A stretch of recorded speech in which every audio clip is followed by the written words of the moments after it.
Assalamualaikum warahmatullahi taala wabarakatuh. Alhamdulillah, hari ini dalam mata pelajaran Usuluddin kita sambung lagi pembelajaran kita dalam tajuk Al-Hadarah fi Ahdi Daulah Al-Umayyah. Kemajuan pada zaman kerajaan Umayyah.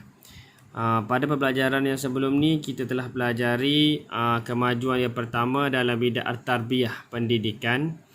Manakala yang seterusnya fi zira'ah, kemajuan al-hadarah fi zira'ah, kemajuan dalam bidang pertanian pada zaman kerajaan Umayyah. Dan hari ini kita sambung kemajuan yang ketiga pada zaman kerajaan Umayyah, iaitu fi quwwatul askariyah, pada kekuatan askar ataupun ketenteraan. Ini maksudnya kemodenan tu dalam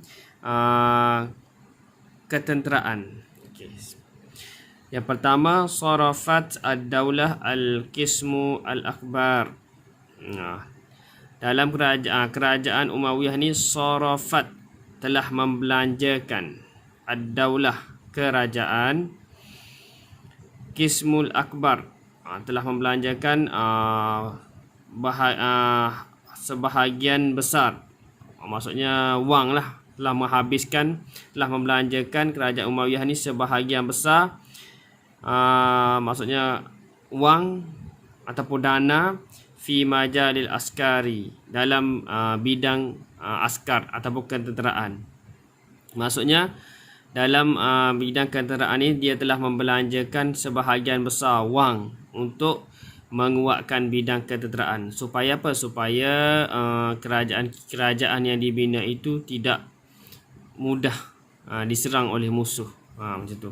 Dan sekiranya ada musuh yang menyerang, dapat mereka mempertahankan negara. Okey, yang pertama, dia telah membelanjakan wang yang besar untuk memajukan bidang ketenteraan. Yang kedua, akhrajat ar-rawatib. Dalam ketenteraan juga, kerajaan Umayyah ni telah membayar, akhrajat ar-rawatib, telah membayar gaji. Dia bayar gaji untuk siapa? Lil jundi, untuk askar-askar ataupun tentera-tentera. Maksudnya pada kerajaan Umayyah ni, tentera-tentera ya ni makan gaji, diberi gaji.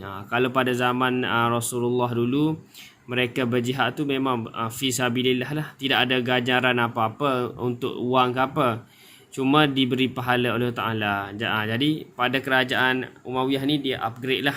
Jadi dia ada pasukan tentera yang khusus untuk melawan serangan musuh dan dibayar gaji. War arzak li zuriyah, dan diberi rezeki kepada zuriyah ni, ahli keluarga askar tu. Contohnya kepada askar tu dia beri gaji, lepas tu kepada anak isteri juga diberi apa, makanan lah, sumber makanan, gandum ke apa ke, bahan untuk memasak harian. Jadi di upgrade lah, jadi lebih sistematik lagi. Seterusnya yang ketiga, aqamat al-mudun. Pada zaman ni juga didirikan bandar-bandar. Didirikan bandar-bandar untuk siapa?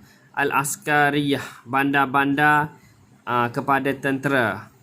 Fi jami'il jabahatil qital, pada semua medang peperangan. Fi jami'i jabahatil qital, pada semua medang peperangan. Contohnya kan askar tu diutuskan daripada negeri ni.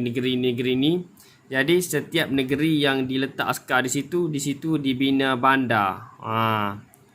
Boleh faham? Tempat ada medan, tempat apa dipanggil camp. Camp askar tu dibina bandar di situ. Wa banat lahum, dan dibina juga bagi askar tu al-manazil, rumah-rumah. Jadi camp askar tu dibina rumah-rumah. Macam kita sekarang lah, kita tengok di Malaysia kita kan ada camp askar tu, di situ ada kuartus untuk askar tu tinggal. Sama lah macam zaman sekarang ni kita boleh tengok.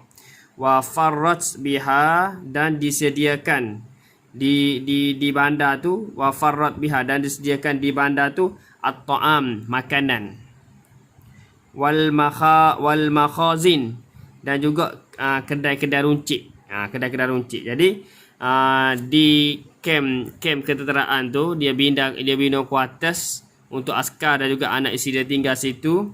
Kemudian dia disediakan bahan makanan lah, macam gandum ke, sumber air ke, apa ke, semualah bahan-bahan untuk digunakan harian untuk makan, masak sebagainya. Dan juga disediakan makhazin, kedai-kedai runcit untuk beli bahan-barang untuk masak. Wal asliyah, dan juga senjata, dijual juga senjata. Wal kiswah, dan juga pakaian. Jadi di kem-kem tentera tu dia ada quarters, dan dalam quarters tu dia sediakan juga kedai-kedai runcit untuk membeli, sediakan makanan, dan juga dijual juga makanan-makanan. Dan juga dia ada juga di sana disediakan kedai-kedai runcit. Seterusnya yang keempat, tatawuru anwa al-aslihah al-birriyah. Ni seterusnya revolusi ataupun penciptaan. Di zaman Kerajaan Umayyah ni ada revolusi ataupun penciptaan anwaul aslihah al-birriyah, jenis-jenis senjata darat. Dia ada mencipta senjata-senjata darat. Al-aslihah al-birriyah ni maksudnya senjata darat. Yang pertama, al-fursan, untuk pahlawan ni. Untuk pahlawan tentera ni, tentera berkuda lah. Al-fursan ni tentera berkuda. Dia ada sana'u al-lijam, dia mencipta pengekang kuda. Pengekang kuda. Jadi zaman dulu dia berperang tu, dia ada juga yang tentera berkuda naik kuda. Jadi kuda tu dia pasang pengekang kuda tu untuk dia tarik kuda kan, supaya kuda tu berlari laju. InsyaAllah Ustaz akan kongsikan video tu, gambar macam mana alat pengekang kuda tu. Dan juga dalam untuk pahlawan juga tu, wasarju, dia mencipta pelana. Kuda kan ada pelana dia tu, wasarja. Wal hadwah, hadwah ni tapak kuda. Jadi kuda ni dia ada buat satu tapak, dibuat daripada besi ataupun tembaga untuk dipakai di tapak kaki kuda tu, supaya kuda tu berlari tu lebih laju lagi. Seterusnya al-hasaku ni Maryam kan. Jadi sama dulu juga pada zaman Kerajaan Umayyah juga dicipta Maryam untuk tembak musuh daripada jarak yang jauh. Macam kita tengok cerita The Pirate of Caribbean tu kan, cerita tu Lanun tu kan, dia guna Maryam tu, macam tu lah. Dan Ustaz akan kongsi gambar dia. Wal manjanik, manjanik ni dia macam lastik. Dia buat satu lastik yang besar, dan untuk kita letak di situ macam bom ke apa, dan lastik sampai kepada kawasan musuh. Wadababah, dababah juga dicipta apa ni, kereta kebal. Pada zaman Kerajaan Umayyah pun kereta kebal dah ada pada masa tu. Kerajaan Islam menggunakan kereta kebal masa tu, dah digunakan dah. Dan juga seterusnya insya'ul al-aslahah al-bahriyah, dicipta juga, diwujudkan juga